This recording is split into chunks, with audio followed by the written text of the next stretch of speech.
Hello, everyone. Welcome to today's U.S. News Update. In a new development related to the Jeffrey Epstein files, several U.S. lawmakers are accusing the Department of Justice of improperly redacting important information before releasing millions of pages of documents to the public. These files were released under a law called the Epstein Files Transparency Act, which was passed by Congress last year and signed into law by President Donald Trump. The law requires the government to release Epstein-related documents while protecting the identities of victims. However, lawmakers now say the government may have gone too far in hiding names, including names that the law does not require to be hidden. On Monday, members of Congress were allowed to review the unredacted versions of about 3 million pages of Epstein-related documents. After reviewing some of these files, Democratic Representative Ro Khanna and Republican Representative Thomas Massie said they found documents where almost every name was blacked out, except for Epstein and his associate Ghislaine Maxwell. They claim that at least 20 names were hidden unnecessarily, and that some of these names may belong to powerful individuals who could be linked to wrongdoing.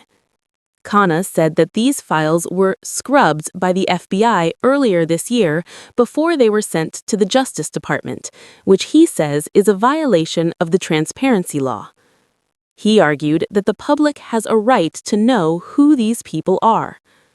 In response, Deputy Attorney General Todd Blanche said the Department of Justice is committed to transparency. After the lawmakers raised concerns, the DOJ quickly unredacted some of the names and released updated versions of certain documents. Blanche explained that some of the blacked-out text was only email addresses or personal information that the law requires to be hidden. He also said that the names of victims must always remain protected. But Khanna says these corrections are not enough. He believes the FBI should go back and unscrub the original files so that Congress and the public can see who was involved. This issue became even more serious after lawyers for Epstein's victims complained that earlier releases of the files accidentally exposed sensitive information. Some email addresses and photos were released in a way that could allow victims to be identified. Victims called this mistake outrageous and said they felt re-traumatized by the exposure. The Justice Department admitted that these mistakes happened due to technical or human error and removed the affected files. Lawmakers from both parties are now questioning how the files are being handled. Democrat Jamie Raskin criticized the way Congress is being allowed to review the documents.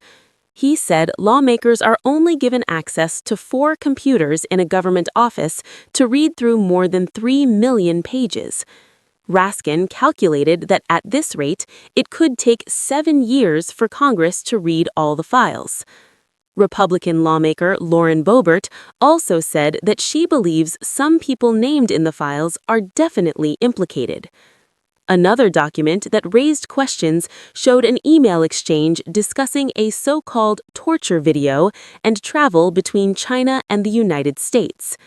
Massie suggested that a foreign royal figure may be connected, but the Justice Department said the hidden part was only an email address and that the name is already visible elsewhere in the files. The Justice Department insists it is hiding nothing and is following the law carefully to protect victims while releasing information to the public.